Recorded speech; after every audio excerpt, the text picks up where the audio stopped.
tarte poire amandine, nous avons besoin de farine pour la pâte brisée, de beurre, le double de farine que de beurre. Pour l'amandine, nous avons besoin de 100 g de sucre, 100 g de poudre d'amande, 2 œufs et 100 g de beurre fondu. Et évidemment des poires. La pâte amandine va permettre aux poires de garder son eau et va protéger la pâte brisée de l'humidité.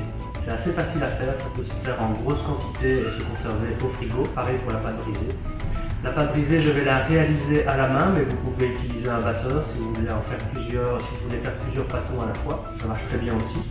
Et la pâte brisée maison est beaucoup plus fiable que la pâte industrielle, qui elle a tendance justement à être moins croquante et on a souvent besoin de la cuire un peu à blanc avant. Ici, il n'y a pas de précaution nécessaire pour garder une tarte bien croquante au moins 2 jours pour le frigo.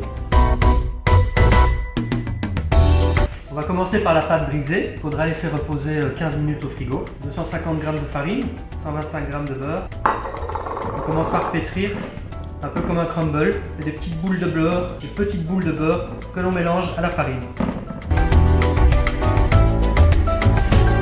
Je vais y ajouter de l'eau.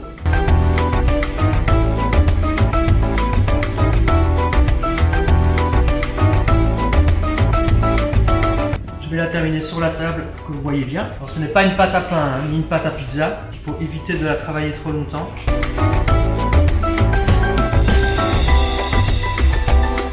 Et je vais la filmer et la mettre au frigo. La pâte amandine, c'est très simple. 2 œufs. En grosse quantité, vous pouvez utiliser un robot. Le sucre. Il ne s'agit pas ici de faire un ruban. On n'a pas besoin de blanchir les œufs avec le sucre. Le beurre fondu.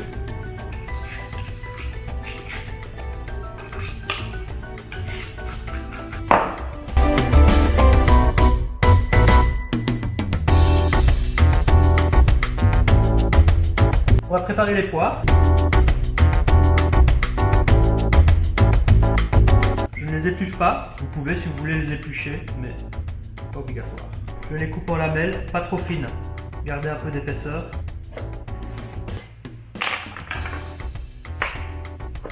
On va abaisser la pâte brisée.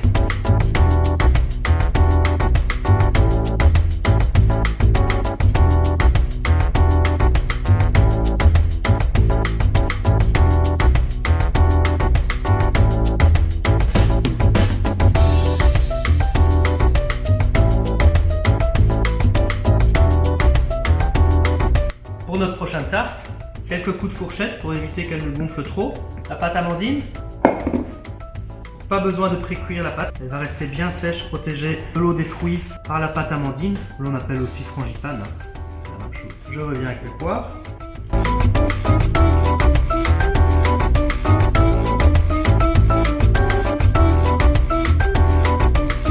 Je vais enfourner la tarte à 170 degrés pendant 30 minutes, 30 à 35 minutes à chaleur sèche.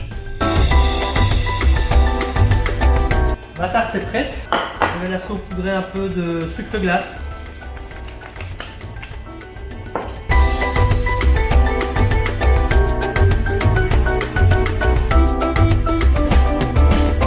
La démonstration est terminée. On a donc préparé un menu parfait pour Pâques, par exemple, où les ingrédients sont complètement saisonniers et cultivés ou élevés en Belgique. En entrée, des gros rouleaux de printemps crudités de légumes de saison avec une sauce ail, gingembre, soja, tamari, avec de la pomme, du chicon plein de terre, du cresson. On n'a pas mis de coriandre, on a remplacé par le cresson, par des choses qui poussent ici. En plat, un navarin d'agneau qu'on aurait pu appeler tagine ou Irish stew, parce que finalement ce sont les mêmes bases de recettes. On l'a épicé et on a cuisiné les légumes de trois façons différentes. Légumes aromatiques avec l'agneau, les légumes verts et les légumes rôtis aux attards pour pouvoir avoir plusieurs manières de préparer les légumes, en sachant que ce plat peut se faire tout en cocotte. Et puis pour terminer, une tarte poire amandine, une frangipane de poire. On est un peu sur la fin de saison avec les poires, mais c'est encore la saison. En attendant les légumes de printemps, vraiment les oignons nouveaux, les asperges, etc. On a déjà sur les légumes de mars, on a déjà des choses qui sont très printanières. Bonne formation et bon appétit.